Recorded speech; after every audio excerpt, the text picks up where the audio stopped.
Iran पर अमेरिकी राष्ट्रपति ट्रंप कोई जंग तो नहीं छेड़ रहे, लेकिन गाहे बगाहे ईरान पर कई प्रतिबंध लग गए हैं। अमेरिकी प्रतिबंधों के बीच ईरान लंबे समय से अलग थलग पड़ा हुआ है, लेकिन अब एक मुस्लिम देश ने ईरान का सपोर्ट किया है और ईरान के समर्थन में आकर अमेरिका को चेतावनी भी दे डाली है। अब जब इस्लामिक देश में बड़े पैमाने पर विरोध प्रदर्शन हो रहे हैं, तो ईरान अकेला है जहां कोई भी मुस्लिम देश उसके पक्ष में खुलकर बोलने से बच रहा है। लेकिन अभी एक मुस्लिम देश है जो खुलकर सपोर्ट में सामने आया है और ईरान के लिए स्टैंड लिया है। हम बात कर रहे हैं तुर्की की। एक देश तुर्की जो ईरान के साथ खड़ा नजर आ रहा है। तुर्की ने ईरान में विदेशी हस्तक्षेप के खिलाफ वार्निंग दी है। तुर्की ने वार्निंग दी है कि पड़ोसी ईरान में किसी भी तरह का विदेशी हस्तक्षेप न सिर्फ उस देश में बल्कि पूरे क्षेत्र में संकट को बढ़ा देगा।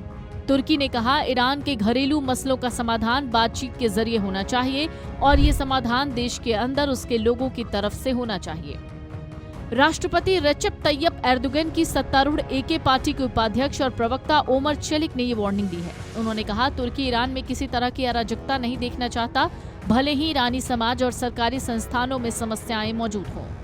अंकारा में पार्टी हेडक्वार्टर में तुर्की के राष्ट्रपति रेचेप तैयप एर्दोगन की अध्यक्षता में हुई बैठक के बाद प्रेस कॉन्फ्रेंस में चेलिक ने कहा, हम अपने पड़ोसी ईरान में किसी भी तरह की अराजकता नहीं चाहते। उन्होंने कहा, जैसा कि ईरान के राष्ट्रपति मसूद पेजेश्कियान ने भी कहा है, ईरान की समस्याओं का समाधान ईरानी समाज की ताकत और देश की राष्ट्रीय इच्छा के लिए ही होना चाहिए।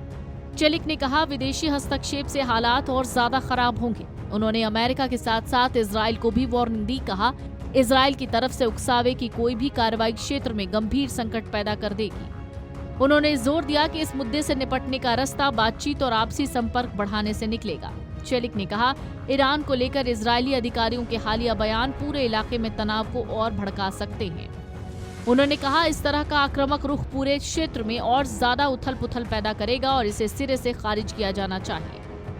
दरअसल ईरान इस समय 2022 के सबसे बड़े विरोध प्रदर्शन का सामना कर रहा है। प्रदर्शन राजधानी तेहरान में व्यापारियों के छोटे से विरोध से शुरू हुआ, जो अब खमनेई शासन के खिलाफ क्रांति बन गया है। ईरान के विरोध प्रदर्शनों में अब तक 648 लोगों की जान चली गई है। कुछ रिपोर्ट्स तो ये भी दावा कर रही हैं कि आंकड़े इससे भी ज्यादा हैं।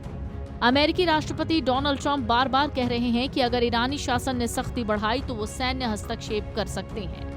हालांकि कुछ खबरें इस वक्त ये भी सामने आ रही हैं कि अमेरिकी राष्ट्रपति जल्द ही ईरान पर एक बड़ा एक्शन लेने वाले हैं। अमेरिका के किसी भी हमले को लेकर अभी ईरान ने करारा जवाब देने की कसम भी खाई है। ऐसे में वैश्विक स्तर पर एक और जंग की आहट साफ सुनाई देने लगी है। इस बीच इजराइल ने ईरान के साथ किसी भी जंग को लेकर तैयारियां शुरू कर दी हैं।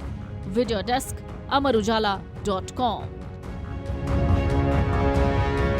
अगर आप ये वीडियो YouTube पर देख रहे हैं तो हमारे चैनल को सब्सक्राइब कर बेल आइकन दबाएं और Facebook पर देख रहे हैं तो हमारे पेज को लाइक करें।